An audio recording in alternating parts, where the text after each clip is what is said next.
Welcome to the Profitable Public Speaking Podcast. I am your host, Marc Guberti, the content marketing expert, bringing you 2 new episodes each week where I and top-level guests teach you how to get on more stages and make a profit from your public speaking. And when it comes to profiting from public speaking, a lot of people say that on that road, you have to do a lot of speaking gigs where you don't get paid. And while this is a route that a lot of people take, we do have to think about how can we get on these stages that pay us. And that is something that can really catapult your career because you're making money on all of these stages. And today's guest who joins us today, he actually does just that. He gets on stages and he gets paid to speak on them. So today's guest, who are we talking to today? He is a multiple-time TEDx and Mo Mondays speaker and host of the top-rated Conversations with Passion radio show. He has interviewed over 4,000 of the world's top leaders in search of the traits that set them apart. The award-winning keynote speaker travels across North America to speak to audiences, both small and large. Today's guest for episode 2 of the Profitable Public Speaking Podcast is none other than Corey Poirier. Corey, it is such a pleasure to have you on the show. Awesome. Well, thanks so much, Mark. And wow, I'm guest number 2. I love it. So cool. I think it's cool because I get to be the headliner over guest number 1. But great. I love being guest number 2. That's so cool. Corey, I'm so happy to have you on the show. And just for context, Corey and I, I've interviewed him for a summit. I've met him at New Media Summit. So we know each other pretty well. So I know that this is going to be quite an awesome episode for all of you listening to the episode. But before we get into the nitty gritty, getting on these stages and getting paid to be on these stages, Corey, can you just share a little bit with us on your backstory of why you became a public speaker? Yeah, 100%. It was truly, I'm going to say, a happy accident. So it was by accident that I became a speaker. I share this story and other speakers say, dude, I've heard all kinds of stories about how people get in. Haven't heard that one yet. And so my situation, and I won't go too far into it, but the gist is I basically was terrified of the idea of being on a stage. You hear the story about people all the time that covered in sweat. This isn't their calling. They're scared. And it's the number 1 fear in the world about death, they say. So it's understandable that people are that scared, but I was that guy. And so what happened was I wrote a stage play, and directed it.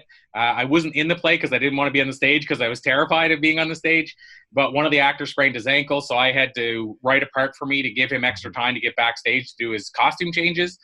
And so then after doing that play, I was still terrified of being on the stage. I asked one of the actors and said, any ideas for how I can get comfortable doing this? And he said, I heard about the stand-up comedy workshop at the university. And so I already told you it's the number 1 fear in the world, but I said, sure, let's give it a go. So I basically went for a 2-week workshop. I didn't really learn much about speaking or comedy. And then what happened was the 3rd week, we filled a club by marketing the show. And the idea was we were going to watch people on stage and then learn from them. And then we found out, and this is the part about the happy accident or where I get tricked into this, but we found it was 5 minutes notice that we were the actual entertainers. So the guy didn't tell us until 5 minutes to showtime. There was nobody coming. It was us, the people that were in that workshop that were going to be performing. So 8 people walked out the front door from that group of the workshop that had paid to be there. 8 walked out the front door, 7 stayed. I was one of the 7 that stayed. I jumped on the stage first, bombed horribly. I told 2 jokes and they didn't go over at all. I just met with dead silence, only to find out that I hadn't turned the mic on yet. So they couldn't even hear me, meaning the audience. Wow. So I got the mic turned on and we started over and I told the same jokes again and they bombed again. So I've said before, I'm probably the only comedian who's told the same jokes in 10 minutes twice and bombed both times. So that's kind of the happy accident, Mark, of how I get into being on a stage. And then the shorter version is from there is I was doing comedy every week. I liked some parts of it. I didn't like a lot of parts of it. And then so what happened was I discovered this little thing called public speaking, which had a lot of what I liked about comedy and didn't have all the things I didn't like. And so I slowly started making the transition over to speaking. And that's really how I get into speaking. And for a while, I did both at the same time. And eventually the comedy dropped out, but I kept doing speaking. So that's the story, Mark. And it's interesting Corey mentions comedy, because I've heard a few people say that if you could do stand-up comedy, you could do any kind of public speaking, because comedy is certainly really hard to do. Something I've never done. I've never done the stand-up comedy. I'm fine with where I am as a public speaker. Like, I could get on a stage and do my job because, I've been on a bunch of stages. But I mean, if you're new to public speaking, if you want to just get into it, do stand-up comedy. If you do that, you could do any kind of public speaking. So, I mean, I really like that story. That's something that I'll probably not hear any kind of variation to that story, because it's just so unique. So, I mean, now you're a public speaker. Like, it's what you do. You go around North America, you speak to all these different places. And I'm wondering if you could share with us, like, the beginning stages of your public speaking in regards to free versus paid. Did you go for a lot of free ones in the beginning and then transition to paid? And can you also talk a little bit about how that transition from free to paid worked? Yeah, 100%. So interestingly, Mark, and this still ties into that story about how I get into it, and this is probably why the story is unique, because let's be honest, there's some stand-up comics that have started, have been comics for years and then said, hey, I like this speaking thing, it pays more. And then they start doing speaking as well. But the difference, I think, with me is that I had no intention to even be in stand-up comedy or speaking. I get tricked into it because I just was writing. I was a writer, and I found it was the only way I could get my message out on stage. And so that's an important distinction, I think, because I had I liked watching stand-up comedy, but I was never saying I want to be a comic, and I never said I want to be a speaker. It was all full-on accidents, and truthfully, it's probably not accidents, right? It was meant to happen. There's some synchronicity there. But to answer your question about how it started, once I made that happy accident into speaking, what happened was, the one thing I had going for me, and I'm going to say that I was really lucky in this way, because it wasn't any kind of special insight that I had at the time, but I had been selling photocopiers door to door at that point. That was my career, selling photocopiers. Before I got in that career, I didn't even know that you could make a living selling photocopiers, or it was even a thing. But that's what I was doing. And so the thing that served me really well is when I was selling copiers, I was always worked for the direct manufacturer. So I never worked for, let's say, a reseller. I always worked direct for the company. So I worked for Toshiba, the company that makes the laptops and all that. Konica Minolta, company that made the cameras for years. So I worked for them. That my paycheck came from them, not from a reseller. Why that's important to the story is because I had to sell value, because I was never the lowest price. When you're with a company where you have 50 employees and most of your competitors are resellers, so they buy the product from you and sell it, they might only have 3 people in the whole company. So they can charge a lower price because they don't have to carry all this overhead. So for me as the salesperson, I had to sell why the company should want to come with us as the direct manufacturer versus going with a reseller. So I had to learn how to sell value, not just lowest price. So the only reason that comes into the story is because when I get into speaking, I said, unless I start from the beginning selling my value when I want to get on stages, then what's going to happen is that people are going to expect me to come in for free. So I knew that I had to start setting the tone. So to answer your question, Mark, as to how I did that, what I did was my first couple of talks, I knew I couldn't go out and say I want to get $1,000 or $5,000 or $10,000 for a talk. So what I did instead is I went out to the companies and started doing a trade. So, for example, I worked with a gym, so this fitness group that had 9 locations. And what I did for them is I said, look, this is one of my early talks. They reached out to me. I said, this is one of my early talks. I'm not expecting you to give me, the fee of a keynote speaker that's been doing this years. But I said, I know that you guys have gym memberships, 90-day gym memberships that you sell. So what I want is I'd love to have 3 90-day gym memberships that I can give out to future clients and a testimonial if you like my talk. So that was my first real corporate talk. So I didn't get paid in dollars and cents, but I still got a value for my talk. And the guy ended up sending me a reference letter, not just one testimonial. And he gave me, in that reference letter, I had 5 different testimonials I could use in different places. And he had a really big name in town, so that held a lot of weight. So that was probably worth more than the amount of money he could have paid me for the talk. So to answer your question, what it looked like early on, I knew right from the start I had to set some value on my time, even if it wasn't a full dollar amount. And then I worked with, I remember, a restaurant group. And then basically I said, how about you buy me a gift certificate for X amount of meals at the restaurant. And then I could, when I'm on the road during the day, I can have a certificate there that I can buy down meals with. I can actually use as a credit for meals. So that was a trade I did. So I was doing trades right from the start. But then it wasn't very long. Like, and I say it wasn't very long for context purposes. It was probably less than 3 months. Then I was starting to charge a little fee. So $250, $300. Then I got a gig teaching at the local college. And so I charged them. Again, it wasn't what a normal speaking fee was. I think I might have charged them like $700 every time I put on a course. But what happened was from that is I would put on like a 3-day course, and people that would see the advertisement, because the college did a lot of advertising, would say, we can't send all our staff out during a day because we can't, we can't stop work to send people out. But what we could do is bring this guy in and then have half our staff at 10 in the morning and half in the afternoon. So then the college was like, sure, you can reach out to him directly. And they gave them my contact info. So that started getting me some leads. But because they were going to pay at the college, and I knew how much they were going to pay per person, then all of a sudden I could say, okay, well, you were going to pay for, let's say, 10 staff members at $300 a pop, which is, say, $3,000. Well, what I can do is I can even come on site for you, do the talk there for $1,500. So it told me, I can give them 50% less than they'd pay. And at the same time, I'm still getting, 150% more than I would normally get from those early talks. So that's what my early talks look like, Mark. It was really a lot of trying to figure it out on my own in the trenches, what I should be charging. And I said it knowing that I couldn't charge thousands at the beginning. So I just built my way up. Like, I actually staggered my way up.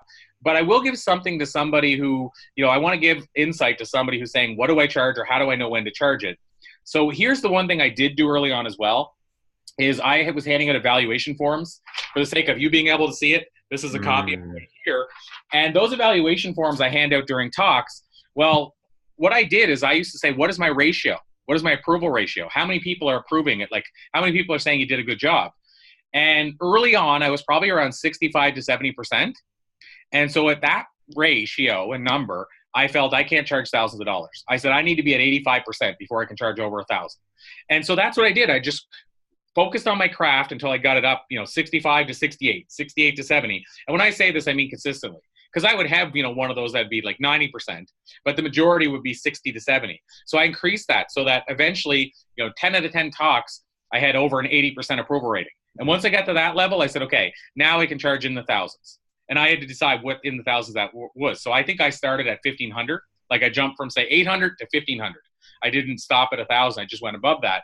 And then the next stage when you start increasing is when you have things like I'm seeing behind you, Mark, like books with your name on it, or you have you write articles for Forbes or Entrepreneur, those kind of, or testimonials from really big companies, or client names that are big, or you're on a bunch of media. That's when you start increasing from there. So to me, to get to the $1,000 ratio, you need to have a certain skill level. So again, you can look and say, what's my percentage of approval rating from clients? Use that as your measure. And then once you get above 1,000, then I think it's all of a sudden it becomes about your credibility, your brand name. If they bring you in, what can they promote you as in your bio? Can they say you're a TEDx speaker? All those things then reflect on your fee going higher from there. I hope that helps, because that's a really big window into my early stages of it, trying to figure it out. Yeah, I mean, I'm really, that was literally going to be my follow-up question. Like, how do we figure out what to charge? And it's good you mentioned how you started at $250, something to just prove, like, test the concept. Hey, can I actually get paid for this? This is something people would actually want. And then you're able to level it up to thousands of dollars later, mentioning, like, getting a lot of people to say, yes, we like Corey with those forms, getting those testimonials. The TEDx is certainly a big factor, one that I definitely want to hit upon later, because I feel like it's the holy grail for public speakers. One of the things I do want to talk about is we've talked about, how you charge for your speaking, but I feel like in some, like, you definitely want to look to make a profit for the stages you're on, especially if you're a public speaker from a business context, because some people view it differently. So I think one of these silent costs that is associated with public speaking is traveling, because you got airplane, you have hotels. So, I mean, if you're making, like, in your case, like thousands of dollars to speak on the stage, and that's fine. But for someone who maybe they're starting off at $250 per gig, like, what's your recommendation for that person? Because, airfare and hotel, that could be $1,000 depending on where you go. So great question, Mark. And my answer is a really simple one. Now this is anything I share with you, like any career or profession, there's no absolutes. Like anything I tell you, it always going to be, it depends. There's always going to be a dot onto it. There's always more than just what I'm going to share. But sharing from my perspective, and this is going back to those early days, especially in those early days. I actually made changes, and I'll explain what I mean by this. I have made more changes as I got longer into the industry around travel than I did early on. So early on, if you're doing a talk, it might even be no fee, because we talked about that too. You mentioned doing a talk for free. Whether it's no fee or whether it's $200, the key thing is if you're traveling to another place, that will be on the client. So what I mean by that is I wouldn't do, my own opinion, again, this is my opinion part, I wouldn't take the talk if you had to pay more to travel to get there than they're paying you for it. So it should be $200 plus travel, basically. And that includes the hotel, that includes the flight. And if you're only getting $200, that should include even your transportation there and your meals while you're there. So that's what I would say. And in fact, you're going to find more clients that can actually pay the travel, but can't pay a speaker's fee. Like that's actually what they expect. So most clients should be comfortable saying, okay, well, we'll cover your travel. Their challenge usually will be, we can't also pay you thousands of dollars at the same time. But that should be the expectation. And the good part is, depending on where you're traveling, but if you're traveling, say, within Canada to Canada or the US to US, the flights aren't that pricey. I mean, most cases, if you're flying from big cities, especially like LA to San Francisco, I booked a flight from LA to San Francisco, return yesterday, and my flight is $132.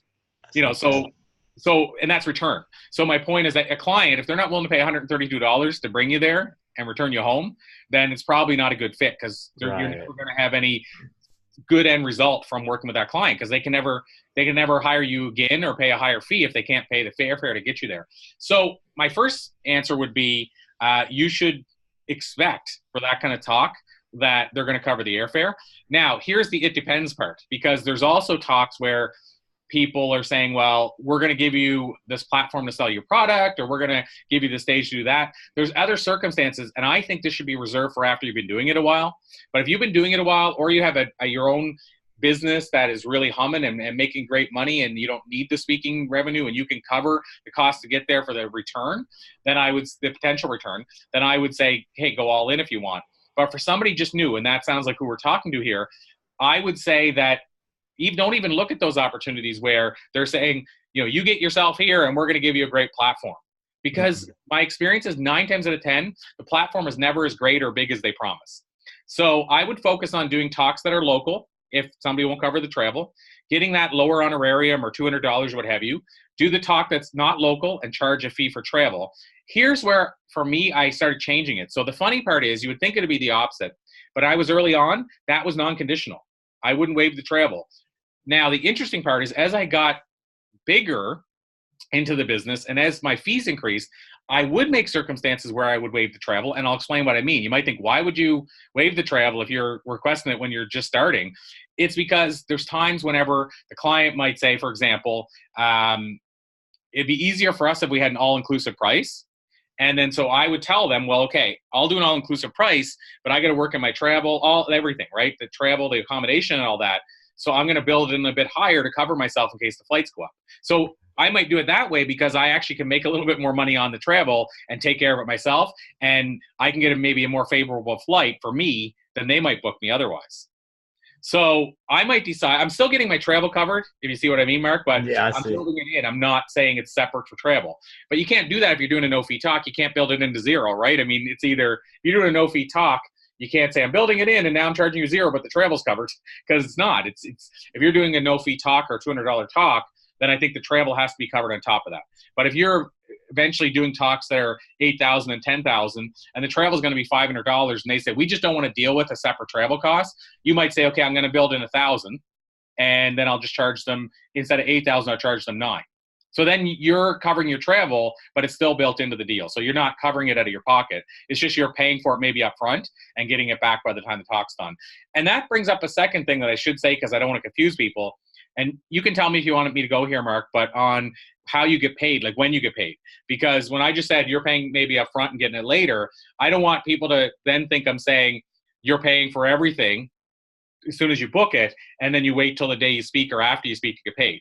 So did you want me to talk about how you can make sure that doesn't happen? Yeah, that I mean, like, I feel like just before we do that, just like to double down, I feel like Corey's sharing a lot of great stuff.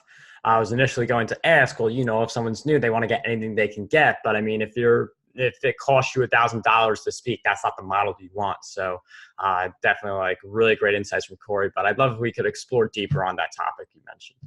Well, and to that point, Mark, yeah, I mean, I think the big, again, it depends. You'll see me say that a lot because there's never absolutes, but I think that it depends is if you're new. So if you're new, I never, that's my own opinion again, but I never advise somebody to pay to get on a stage or to pay to get to a stage if they're brand new. Like if you don't have the funds to do that and now you're borrowing from your parents to go do a talk, or you're using up everything on your credit card to go to a talk that you might never get a penny from, that's not a good recipe for business. That most entrepreneurs wouldn't recommend that. So that's what I'm saying there. When I said about when you get paid though, this is another thing. You just said a key thing. You're early on, you'll take anything because you're trying to get some money through the doors. Well, the other factor is you need cash flow. So if you do say 4 of these talks, and now if you're doing a talk at $200, that shouldn't be an issue. I mean, some clients, if they trust you, they'll pay the $200 the day you book it. But once you start getting into 4,000 and 5,000, even 1,000, you got to start saying, okay, am I willing to? Because this is what happens, and I didn't know any better. So when I first started, what happens is you do the talk, and then you think, okay, well, I have to do the talk before they pay me anything, and then the client will say, well, we'll pay you after the talk. And here's the problem with that. Is once you've done the talk, they have no hurry or vested interest or emergency to get you the money because you've already done the talk. They're on to the new thing, and they may have good intentions, but they're just like, I'm too busy for that. Or then they go on vacation. And what I found is early on, I was chasing payments after I've already done all the work. I prepared, I got there, I did the talk, and I'm still chasing payments. And so I said, enough's enough. I got to figure out what the industry norm is. And because I was, as we call it, in a silo working on my own at the time, I was just doing my own thing. I didn't have any mentors to go to and say, what's the norm? So I just assumed the norm was to be paid after. But once I dug into it and started finding out the norm, I found that the norm is to get 50% up front. So, and to me, when I say up front, I mean, when we're talking about a booking, I'll tell them, to lock in the booking. So yes, I have the date available. To lock in the booking, we need to lock in the deposit. And everybody expects 50%. I've gotten bold lately. I'm doing 60% just to see if I can do it. But 50% is the norm. And so what that means is that when I'm booking with a client, then I'll say, industry norm. And I mean, I don't even have to say that unless they kick up a fuss, but I'll just say, the deposit is due at the time of the booking to lock in the date. And then the remainder is due on the day of the session. So what that means is, but before I talk, I get 50%. So I know I've got nothing to lose now, because if they, for whatever reason, went out of business or whatever, or canceled the talk, and it says right in my thing, if you cancel the talk, then it's not refundable because I might not have time to get a new booking to replace it. So then the second part is getting paid on the day of. I'm going to knock on wood, but say part of it's maybe picking the right clients, but I've never been stiffed on the day of the event. Like I've never had somebody say, I've had a couple people say, oh, crap, we forgot the checkbook at the office. But they, even while I'm on stage, will go get the checkbook. So I've never been sort of stiffed with somebody saying, oh, we didn't remember that. Because what I do is I remind them a few days before. I say, oh, I just wanted to double check. Who am I supposed to get the remaining payment from when I'm there? Because I don't want to put anybody in the spot or make anybody uncomfortable. And I don't want to ask that question while you're in the busyness of it. So I remind them just before the event. So I have a process like that. I even offer a bit of a discount if they pay that. And I should not to jump ahead. But so the point is I get the deposit up front, 50%, the remainder on the day of the talk. And that's the industry norm. So I recommend everybody does that. Now, the extra part is I even go one step further and say, why not get your deposit as quick as possible? So what I use now, 80% of my clients pay this way. In Canada, I would say a large percentage also pay by email money transfer, which is a big thing in Canada, bank to bank. But the ones that can't pay that way, the rest pay with PayPal. So what I do is I actually, when a client says, let's go with it, I'll say, is credit card payment work okay? And I say, if so, I'll give you a little bit of a discount, because it means I'm getting my cash flow that day rather than waiting for a check to come in the mail, which may take months or may not clear, or all those kind of things. So 99% of the clients are cool with going credit card now. So what happens is I send them a PayPal invoice for the deposit. They make payment. Usually within the same day or by the next day of them agreeing, let's go with it, I have payment in my account for that deposit. And then now what I've done, and then the remaining booking, if I want to try to get that with PayPal as well, I'll offer them a little bit of a discount again, and I'm talking like less than 5%, but a small discount if they're willing to pay a few days before I'm even there, because it takes a few days for the PayPal to get into my account. And so 90% of them are doing it now. So it means I'm getting 60% up front, and I'm even getting my remaining payment before I step through the doors. So they paid me the whole amount before I've even done my talk. But it's because I have a big track record, so they can look at my website and say, this guy's not going to screw us over. He's not going anywhere.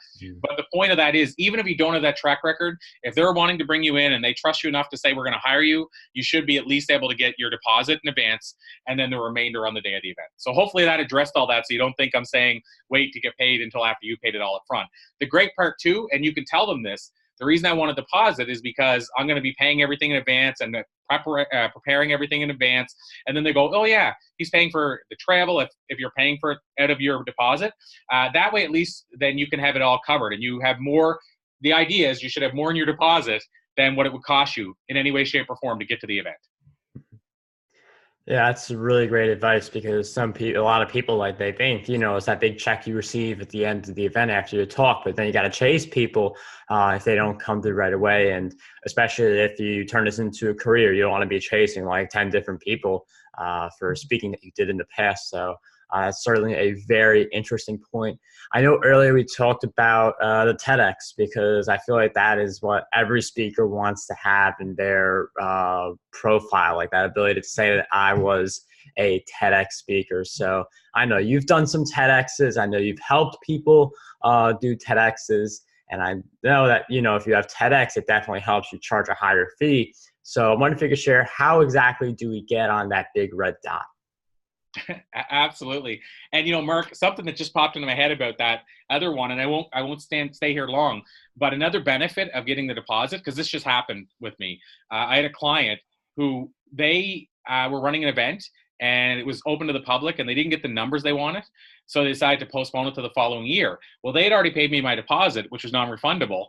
And so I waited a month until after they were, dealt with all the stress of having to cancel the event, and said, hey, are you planning to run it next year? And she said, yeah. And I said, awesome. I said, because it would be great to apply the deposit toward next year. So then what happened is I was able to get it, because it was early enough to notice. I was able to book another talk in for the one I was originally going to do with them. And then I also now have a booking for this year from that same client. But I don't know that would have happened if I hadn't had the deposit already locked in. So it's like they've already paid me half the money. So it's now they only have to pay the other half to still bring me in. So that's another benefit to getting the deposit up front. I just wanted to add that. To move over to TEDx, so here's the norm. Now, so when people say, what's the process of applying for TEDx? There's the norm, and then there's what I call, the shortcuts or the hacks. So the norm is what most people do. And the norm means that if you don't know anybody at a TEDx event, what the norm looks like is you go on the TEDx website of the location you want to speak at. So let's say TEDx Las Vegas or TEDx Reno or TEDx Canvas or Boca Raton or whatever it is. You go on their website, find their nomination form, fill out the form, send it in. And this is only if they're looking, because as you know, each event probably only looks 2 months a year or less. So you also have to go to the website when they're looking, because if not, it'll usually say not accepting applications right now. So you have to go to the website. They have to be accepting applications. You have to fill it out, send it off, and hope for the best and cross your fingers. That's what the norm looks like. To me, that's not good enough. To me, that's the lazy way of doing it. If your odds are really low, and there's so many better options and ways to do that. So I'll give you, for instance, I'll give you one of the tips that I tell people, and it's one of those hacks that jumps up your odds by probably 20%.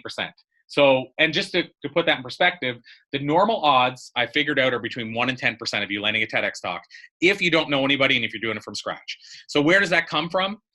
For the big events like your LAs, New Yorks, they get about 2,000 applications for 5 to 10 spots. So that's less than 1%, meaning your odds are less than 1% of grabbing one of those 5 to 10 spots if you're among the 2,000. At the smaller ones, they get like 200, 150 applications for 5 to 10 spots. That's your 10%. So your odds are normally 1 in 10%. Well, what I'm going to share with you now is a hack that I've learned that's helped increase the odds by about 20%, is what I figured so far. And then each hack I teach people, each layer increases it by another 5 or 10 or 20%. But this is a really big one. So think about the norm I just shared. Going to the website, filling out the application, hope for the best. Well, this hack I'm going to share with you, you can actually do even when they're not looking yet. And in fact, I would say if they're not looking for another month yet, that would be the better time to do it. So what's the hack? Well, think about it this way, Mark. If you applied for that New York one and there's 2,000 applications and your name's on there as well, unless you have an amazing, amazing, amazing theme that just blows their mind, or unless you have this crazy cool name that they go, oh, that's a cool name, and they pay attention to you, or unless you have this really cool backstory, a signature story that they've heard in the news. Unless it's one of those things, odds are you're now amongst 2,000 people all just hoping for the best. And they're looking at them getting tired, their eyes getting tired looking at these things going, I don't know which one to pick. And there's 5 people trying to decide. So now you got to appeal to 5, not just 1. So your odds, as you can see, why it gets down to less than 1%. Yeah. But imagine this. What if when they go into that meeting, 5 organizers at that TEDx event in New York, let's say, and it'd be more than 5 in New York, but I'm using this as a general example.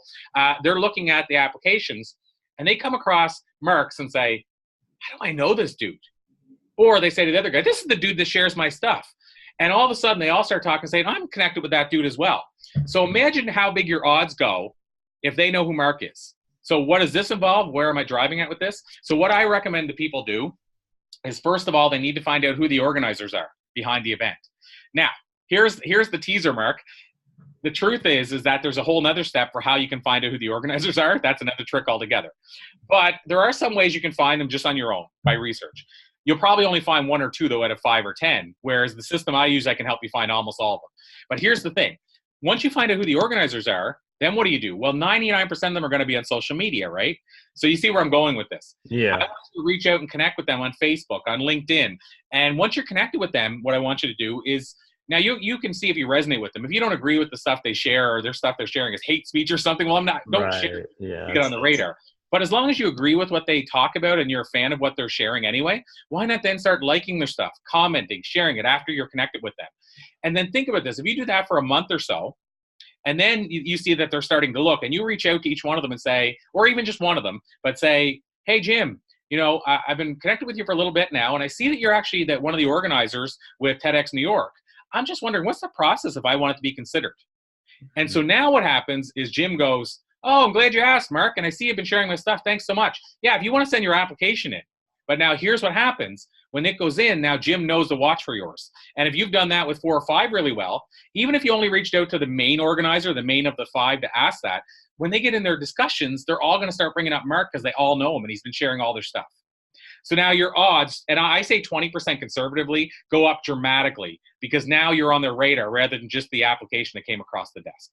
So when you asked how do people go around getting that red dot and how do they get their red letters behind their name, that's a start. So I told you what the normal process is, just finding, and that's what if a person wants to wing it on their own, what you really would do is you just search the name of the location you want to go to, or go on TED.com and find the location, find their website. Hopefully they have one. If they do, then find the nomination form. If they're looking, then fill it out and send it in and cross your fingers. That's the norm. That's what the process most people follow is.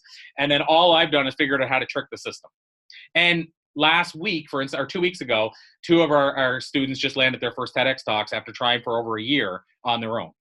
So the system works. But anyway, so I teach people a whole bunch of little, we'll call them hacks, because I think your listeners will be familiar with that term. But really, they're just shortcuts that I've discovered that just simply increase your odds over the normal process. So that's a TEDx in a nutshell. And we can, you can ask me questions where we can dive deeper into why do a TEDx talk or the benefits or anything. But that you asked about the process, so that's what the process looks like. Well, I mean, that's really solid. Like, I like the engagement on social media because, if you are in a name of, 2,000 people, like they don't know you unless you go up in front of them. So it's definitely good to do that. One thing I would suggest, though, don't stop at the like, also do the comment, because I've seen a bunch of Facebook posts where it say this person, like the 99 other people also like this post. But if you look at any social network, like I think Instagram is the biggest example of this, you'll see a picture with like 500 likes that maybe just had 5 comments. So I would say leave comments because that's like there are fewer comments than there are going to be likes. Liking something is a lot easier. So take the time to leave the comment. That is my suggestion. I'm wondering, that TEDx, like I feel like a lot of people know why it's important for them to get on that stage and how it affects their career. Is there anything other than like what people know that it can do? Yeah. So here's what I'll share, Mark. I think this is a good tip for people as well. One of the things that's happening now is it's a catch-22. There's a lot more TEDx talks, meaning there's a lot more TEDx events around the world. So people would think, okay, well, that would ruin or lower the credibility or it'd be easier to get on the stage, but that's not happened because there's been as there's more of them, the reason there's more is because there's way more demand and people want to get on the stages. So here's the challenge with that. So there's more TEDx events than ever. There's more people applying TEDx events than ever. I don't really think it's changed the ratios. I think it's just as hard to get the talk, and it's still just as prestigious for that reason. But here's the one thing that people are missing the boat on now. Because of that challenge, what's really challenging now, because of the new challenge of so many people competing and so many TEDx events, the new challenge now is your TEDx talk has a lower chance of going viral. So what that means is your organic potential from the talk, your organic result as a result. I mean, it will say your organic, let's say, reactive stuff, meaning the stuff that comes in its own passive, if you will. The reactive reach outs you're going to get are probably lower because there's less people that have watched the video, if that makes sense, the talk. So why is that significant to know now? Does that mean that your talk's not worth as much as it used to be? In my opinion, the answer is no. The value of having a TEDx talk is still as big, but you need to reframe how you focus on it. And what I mean by that is a lot of people over the years ago, I want a TEDx talk because it'll go viral. They just thought automatically it goes viral. It'll go viral, and then everybody's going to reach out to me to book me. But here's what's happening now. We're seeing a lot of TEDx talks with 50 views, 100 views, 200 views versus 1 million views. And in fact, my third TEDx talk, right now, I looked at it, it's only around 1,000 views. And to be honest, I haven't tried to push it. I hardly even posted it. So that's on me as well. And you know yourself, once you miss the momentum period, you've missed the window. Well, right. I was speaking and doing massive amount of interviews and everything when it came out. And I just was like, all right, it's out. But here's the thing. There's a reason, is because I know to get it to go viral there's a whole bunch behind that. And I didn't have the time to try to do it. So here's how I looked at it, though. It all comes down to, I'm going to say 80% of the benefit from your TEDx talk is how you leverage it. So I'm going to go a little bit branding on you here, and I mean the people listening. But Mark, you know this, the as seen on banners, as seen in Forbes, as heard on Entrepreneurs podcast or Forbes Book Radio, those things have as much or more value after you had the appearance, if you market them right, than they do during the appearance. So if you're on Good Morning America even, how many people see you? 1 million people. But they might not be the right audience for you. But think of what you can do with that Good Morning America clip, or just even the logo on the website for the rest of your life by saying, I was seen on Good Morning America. It gains a credibility for you. So much the same way Forbes, all the other ones I mentioned, if you can say I was seen on or heard on Forbes, I was seen or heard on Entrepreneur, all of a sudden, those things start increasing your credibility. And so what I'm getting at here is what people need to realize is the real biggest value, if you will, from your TEDx talk is what you do with the fact that you had a TEDx talk after the TEDx talk is aired. So are you adding it to your email signature and saying as seen on TEDx Wilmington, let's say, and then you have the link? Are you putting it on Facebook, and at least, or maybe posting on Facebook every now and then? When you're being considered for a talk, a speaking engagement, don't just send your sizzle reel, or even you might not even need to use a sizzle reel. To be honest, now my sizzle reels are older than dirt because now I just send the TEDx talks and I get booked from those.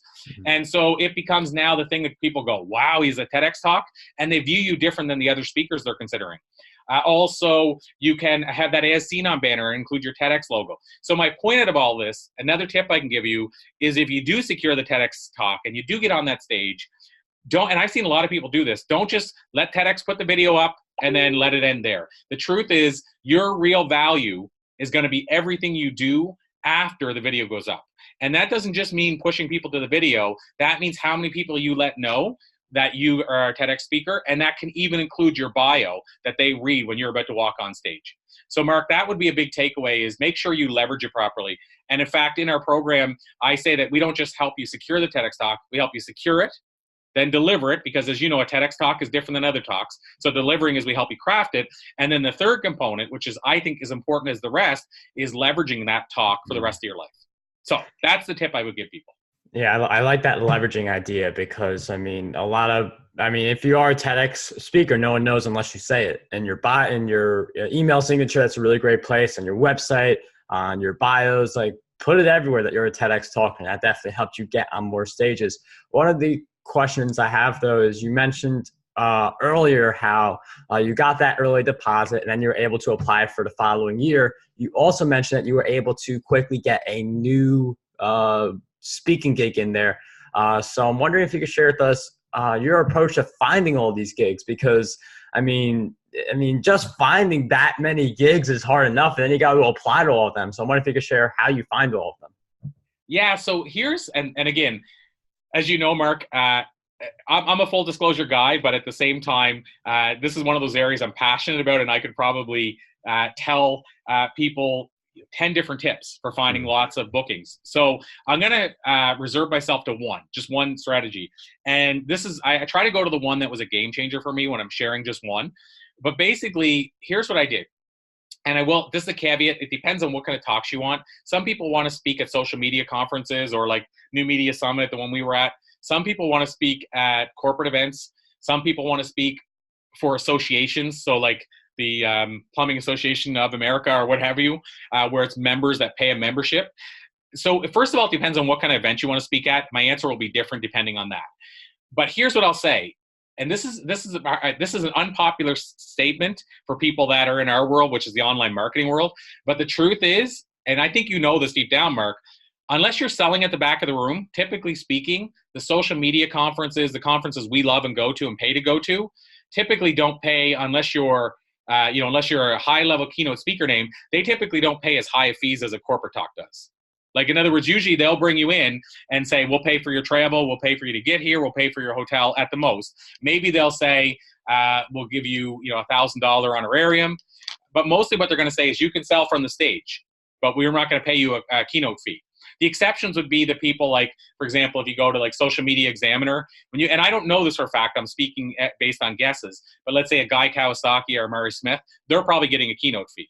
But when you go to the social media conference and you don't know all the speakers that are speaking, chances are they're not getting a fee. So if you want to get paid a fee, at the very least, and you want to be on those social media stages too, what I would say is split it. Do some of your work, corporate work, do some of your work on those stages. So now my answer for you is going to be based on the corporate side, because that's where you're going to find there's more paid speaking opportunities. So I mentioned my evaluation form earlier. I'm just going to tell you, people can craft their own evaluation form. We give mine away in our program for people to hack it as much as they want. But here's the key question you need to have on your evaluation form is, do you know of others who could benefit from a similar talk to the one I or Corey just presented right now? And if so, can we follow up with you to find out who that is? So what this is this is a question on your evaluation form that has people taking action to say, Mark, you should reach out to me. We're looking for somebody at our upcoming event. If you see what I mean, instead of them coming up to you after your talk, you're putting it on a form that's handed out. They don't have any pressure to come up to you afterward, but they can write on there, you should come and speak at our event, or you should reach out to us. There might be a fit. And that's where I get a ton of bookings and leads. Now, here's the catch to that. If you don't have any paid bookings yet and you're brand new, what that might mean is you might reach out to an association or a chamber of commerce or a Rotary or a board of trade or Toastmasters and get yourself a no fee or a non-paid booking. And then what you want to do is you want to have your evaluation forms brought with you to hand out to that group that didn't pay you to come in. And the hope is that some people in that room can then hire you to come in.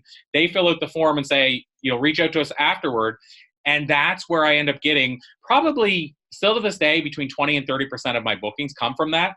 And all it takes, which is really cool, is you just have to reach out to the first one, and then it builds the momentum from there. Because for that first talk, if you have 100 people in the room, 10 might say, hey, you should come and reach out to us. And so that having an evaluation form and getting that question filled out is huge. Now, what I had to do, I realized, is I had to craft the form with more questions than that, because it couldn't seem like I was trying to get just a free business out of them. So I had to ease in, like, what did you learn that you could use tomorrow? What was your favorite thing you took away today? What did I not cover that you wish I would have? What's your opinion of today's presentation? Like, you have to layer it with other questions. But that evaluation form, I even have a trick for how it builds my newsletter. So I leave with probably 80 people on my newsletter of 100 people in the room. And I also leverage it to get a lot of testimonials from every single talk that I can use on multiple places. So that evaluation form has been one of my best friends. But when you ask, how do I get bookings? It was one of my biggest discoveries, was to develop that evaluation form and to let it bring me the bookings, because they're already seeing me speak. They're right there in the moment. They're filling it out when it's hot and they go, I love this guy. It's the perfect time to ask for a referral or a lead. Now, here's the key added into that. The one catch is, we're in the online world. The temptation is to want to get them to send it in digitally. But what I'm going to tell you from a lot of experience and testing, If you try it digitally, you're going to get like 5% back. If you get them to fill it out on the spot before they leave, which will take them less than 5 minutes, your odds go up to I usually get about 90% back. And I have little tricks for how I do that, but I get about 90% of those filled out and hand it back. If I try to get them to do it digitally, it's less than 5%. So the other takeaway here is if you're going to do an evaluation form, make it a printed copy and get them to fill it out on the spot. Yeah, that's a really great thing to think about.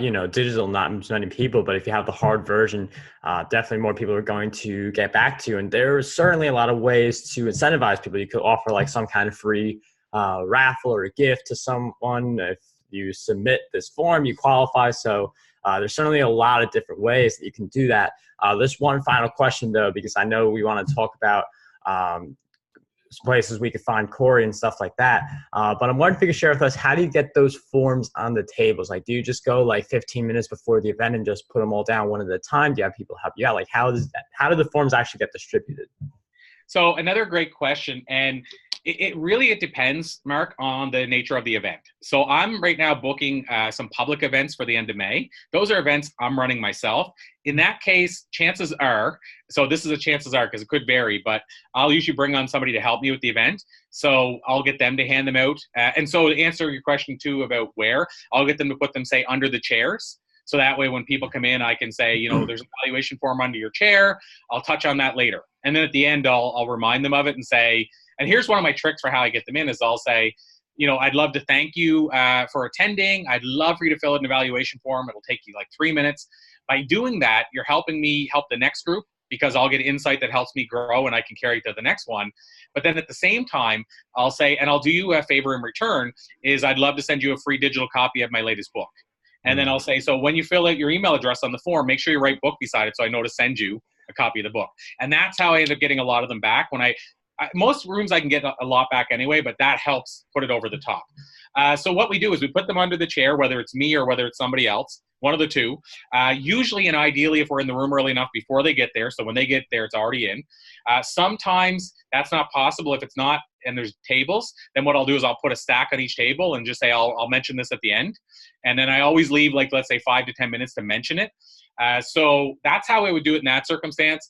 If it's a corporate talk, or an association talk, or like the social media one, like the New Media Summit we were at, then what I would do is I would basically have somebody go around to the table and put them on those tables. So if there's 8 people, we would just estimate and say put 10 per table and basically pass them out the tables. Ideally before people get there, worst case scenario, when people are just chatting before everything starts. So that's how I get them out. Corey, that is some excellent insight. I mean, I really like the idea of putting him on the chair because people are definitely going to see it that way.